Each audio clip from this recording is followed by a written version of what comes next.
The T-60 Scout tank was a light tank produced by the Soviet Union from 1941 to 1942. In this time over 6,292 were built. The tank was designed to replace the obsolete T-38 amphibious Scout tank. Design: Nicholas Astrov's design team at Moscow Factory No. 37 was assigned the task of designing amphibious and non-amphibious Scout tanks in 1938.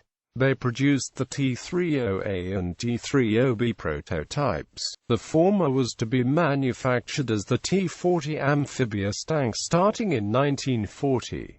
It also led to the T-40S, a heavier tank prototype which was considered too complex to manufacture. The T-30B prototype, sharing the T-40's chassis but simpler in construction and with heavier armor, was accepted as the T-60 Scout tank, and began production in July 1941, just after the German invasion. Although at first intended to carry a 12.7 mm machine gun like the T-40, the armament was later upgraded to the 20 mm TNSH cannon, a tank version of the Shvak, on the advisement of the People's Commissar for Tank Industry, Vyacheslav Malyshev. This weapon could penetrate 15 mm of perpendicular armor at 500 meters range, which proved inadequate against the newer up-armored German tank designs. Thus attempts were made in 1942 to re-arm the T-60 with the 37 mm ZIS-19 cannon, but were abandoned due to the Soviet Union's shortage of 37 mm ammunition. Due to this, a new project started as to house the standard 45 mm tank gun on a modified turret. That became impossible, and a new turret designed and tested successfully in the summer 1942.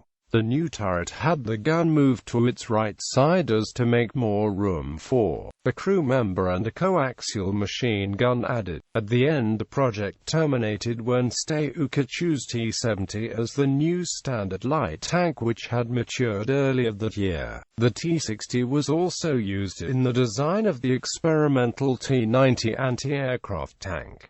Gliding tank. One T-60 was converted into a glider in 1942 and was designed to be towed by a Petlikov P-8 Tupolev DB-3 bomber and was to be used to provide partisan forces with light armor. The tank was lightened for air use by removing armament, ammunition, headlights and leaving a very limited amount of fuel. Even with the modifications, the TB-3 bomber had to ditch the glider due to the T-60's poor aerodynamics during its only flight to avoid crashing. The T-60 landed on a field near the aerodrome and after dropping the glider, wings and tail returned to its base. Due to lack of sufficiently powerful aircraft to tow it, the project was cancelled and never resumed.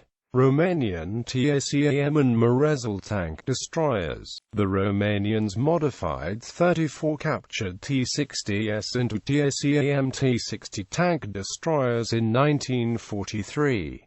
They were armed with captured Soviet 76 mm divisional gun M1936, housed in a light armored superstructure open in its top and back, a typical configuration in the tank destroyers at the time. All surviving vehicles were confiscated by the Soviets after Romania defected to the Allies in August 1944. The Romanian military began development of an armored fighting vehicle at the end of 1942, the Morezl tank destroyer. The design inspired the development of the German Jagdpanzer 38 light tank destroyer. Later prototypes mounted the Romanian 75 mm Rosita model 1943 anti-tank gun and were powered by a French-made Hotchkiss engine. All prototypes were later confiscated by the Soviets and no further work allowed after Romania shifted sides.